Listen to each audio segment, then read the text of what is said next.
With the recent rise in the number of cases in the ongoing COVID-19 pandemic, naturally, more people are getting much more concerned than before. However, with the news or announcement of not only one, but several vaccines now on the way for approval by FDA, the topic for my discussion this week is what are the components of the ideal vaccine?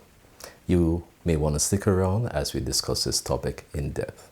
Okay, so I brought along my notebook to help me as I jot down some notes, and you may want to gather a pen and notepad too as we go through these points together, because I'm sure that these points you're going to be wanting to refer back to. The first thing you want to think about is how safe and effective is this vaccine. Naturally, some vaccines you're going to get side soreness and so on after getting the vaccine. That's natural. However, what you don't want to have is unfavorable side effects.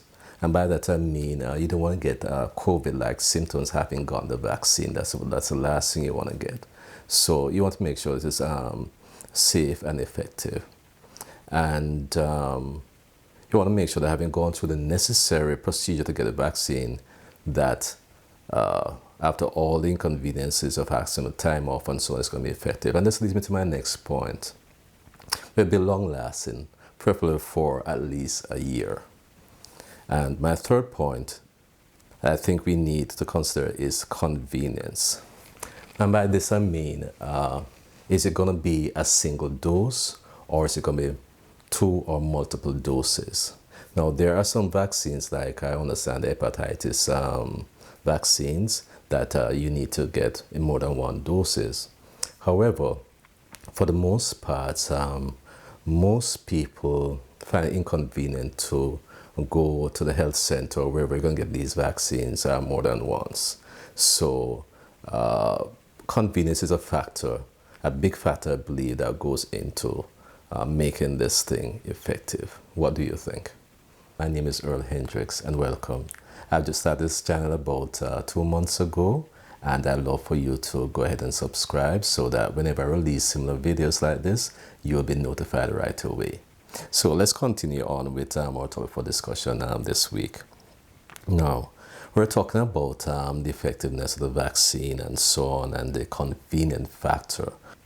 Another factor that may help you make a decision as to which vaccine you're going to be taking is this vaccine easily stored, transported, and administered? Let's break them down.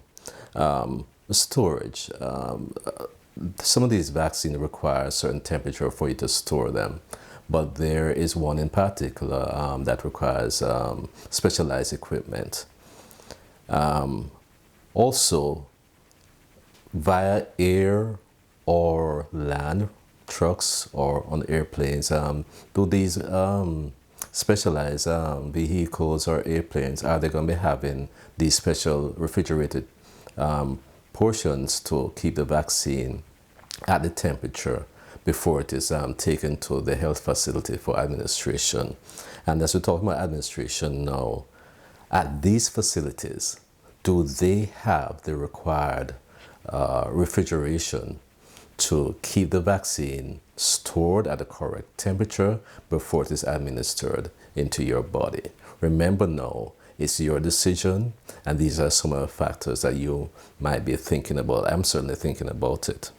And then my final thought is that due to this critical point that the entire world is in now, can this vaccine or vaccine be provided quickly enough to start slowing the spread of this COVID-19 pandemic? This is a very critical factor, because as much as we'd like to get ourselves vaccinated and so on, we want to make sure that the people who are manufacturing these vaccines, that they're in a position to make the required demand once they go out there and start immunizing, firstly the healthcare workers, then the seniors in nursing homes and so on. They'll prioritize things. When it comes to us, the public, will they run out? Will we have to wait? So many questions. But these are some of the talking points, some of the points that I thought about this week as I ponder myself, my wife. We're seniors, we're over 60, and we are in the high risk category. And naturally, we are concerned, and naturally, you too are concerned. The entire world is concerned.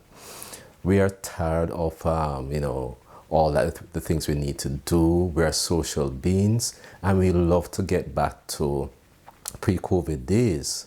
We're hoping that in the coming year, with decisions that are now being made, that this will be so. So then, I've just outlined some things for you. If you found value in this video, why don't you go ahead there and subscribe, leave some comments. I'd like to get some feedback as to what you're thinking. Is there something else that you think that is necessary apart from these factors that I mentioned to you? These are the thoughts that I have for you this week. And for those of you who are new to my channel, welcome. My name is Earl Hendricks, and I just thought I'd share this very, very important topic as the world reels from this new wave of pandemic that is now actually taking so many lives and causing so much mayhem in families. So guys, we have a lot to think about. Take your time to think about it, and we are hoping for the best with these vaccines. So until next week, my name is Earl Hendricks, and ta-ta for now.